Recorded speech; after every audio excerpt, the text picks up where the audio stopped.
Hello friends, welcome to my channel. இன்றைக்கி நம்ம வீடியோவில் சிம்பிளான ஒரு விளாக் தாங்க பார்க்க போகிறோம். நம்ம தோட்டத்தில் பின்னாடி ஒரு அரநெல்லிக்காய் மரம் இருக்குதுங்க. அந்த மரத்தில் ஏற்கனவே காமிச்சிருப்பேன், மரம் நிறைய பூக்கள் பூத்துருந்துச்சு. இப்போ பார்த்தீங்கன்னா நிறைய காய் பிடிச்சிருக்குங்க. மரம் நிறைய காய் பிடிச்சிருக்கு. அப்படி கிளையிலேருந்து அடிமரம் வரைக்குமே பூ எங்கெங்கெல்லாம் பூத்துருந்துச்சோ அங்கெல்லாம் நிறையா காய் பிடிச்சிருக்கு. அந்த காயில் 1-2 பறித்து நான் வாயில் போட்டுட்டேன். அதுக்கப்புறம் மிச்சம் இருக்கிற காய் தேர்ன காயெல்லாம் பார்த்து 4-5 பறித்து கையில் வச்சுக்கிட்டேங்க. மித்ததை விட்டுட்டு வந்துட்டேன். பசங்க சாயங்காலம் ஸ்கூல் விட்டு வந்து பறித்து சாப்பிடுவாங்க. அதுக்கப்புறம் பார்த்திங்கன்னா தோட்டத்தில் ஒரு மாமரம் இருக்குது. அந்த மாமரம் பூவே பூக்கலை, காய்க்கலைன்னு ரொம்ப வருத்தப்பட்டு போன வீடியோவில் சொல்லியிருந்தேன். இப்போ பார்த்திங்கன்னா அவங்க ரோஷப்பட்டு நிறைய பூக்கள் பூத்துருக்குறாங்க. அங்கங்கே பூக்கள் வெடிச்சிருக்கு. சின்ன சின்ன பிஞ்சுகளும் அங்கங்கே இருக்குது. காய் காய்ச்சிட்டா உங்கள்கிட்ட காமிக்கிறேன். மேகம் பார்த்திங்கன்னா கருமேகமாக சூழ்ந்து இருக்குதுங்க. மழை வர மாதிரியும் இருக்குது. வெயிலும் மண்டையை போல இருக்குது. மழை வந்தால் தேவலான் இருக்குதுங்க. அதுக்கப்புறம் பார்த்திங்கன்னா இது தோப்பு நெல்லிக்காய். ஒருத்தவங்க வீட்டு திருமணத்துக்கு போயிருந்தோம், அங்கே கொடுத்தாங்க. இதை நட்டு வச்சுருக்கேன். எந்த அளவுக்கு வளருதுன்னு பார்ப்போங்க.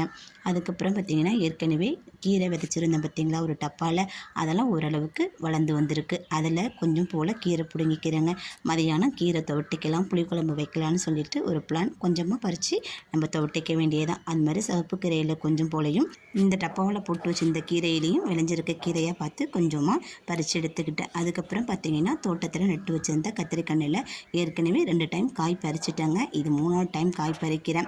புளிக்குழம்பு வைக்கலான்னு சொல்லிட்டு இந்த செடியில் 2 கத்திரிக்காய், அந்த செடியில் 2 கத்திரிக்காய்னு எல்லாமே ஒரே ரகம் கிடையாது, மாறி மாறி இருக்குதுங்க. காயும் அப்படி தான் இருக்குது. உங்களுக்கு பார்த்தாலே தெரியும். இது பச்சை கலரில் இருக்குது, இது கொஞ்சம் சிவப்பு கலரில் இருக்குது. இதை பிஞ்சிலேயே இருக்கும் போது பறிச்சிடணும். இது எத்தனை நாள் கழித்து பறிக்கணும்னு தெரியாது. ஆனால் கொஞ்ச நாள் விட்டு அது முத்திடுது. அதுக்கப்புறம் பார்த்திங்கன்னா முள்ளரும்பில் கொஞ்சம் கொஞ்சமாக இப்போ தான் பூ பிடிக்க ஆரம்பிச்சிருக்கு. ஆனால் அதில் நான் எடுக்கிறது இல்லைங்க. முருங்கைக்காய் பறிக்க ரோட்டு பக்கம் போயிட்டேன். பக்கத்து வீட்டில் கொள்ளையில் நீட்டு முருங்கைக்காய் நிறையா காய்ச்சிருந்துச்சு. அவங்கக்கிட்ட கொண்டு போய் 20 ரூபா காசு கொடுத்துட்டு ஒரு 3 முருங்கைக்காய் வாங்கிட்டு வந்தேன். முருங்கைக்காய் நல்லா சுவையாக இருக்குங்க.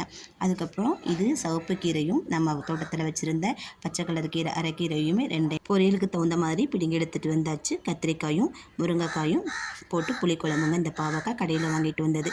கொஞ்சமாக பொரியல் பண்ணிக்கலாம்னு சொல்லிட்டு அதுக்கப்புறம் நெல்லிக்காவும் கொள்ளையில் பறிச்சதுங்க. புளிக்குழம்பு வச்சுட்டு பாவக்காயை பொரியல் பண்ணிவிட்டு கீரையை துவட்ட வேண்டியதாங்க. காலையில் பார்த்த வேலையோட அலுப்பு தெரியாமல் இருக்கிறதுக்கு கொஞ்சமாக வரக்காப்பி போட்டு குடிக்க போகிறேங்க.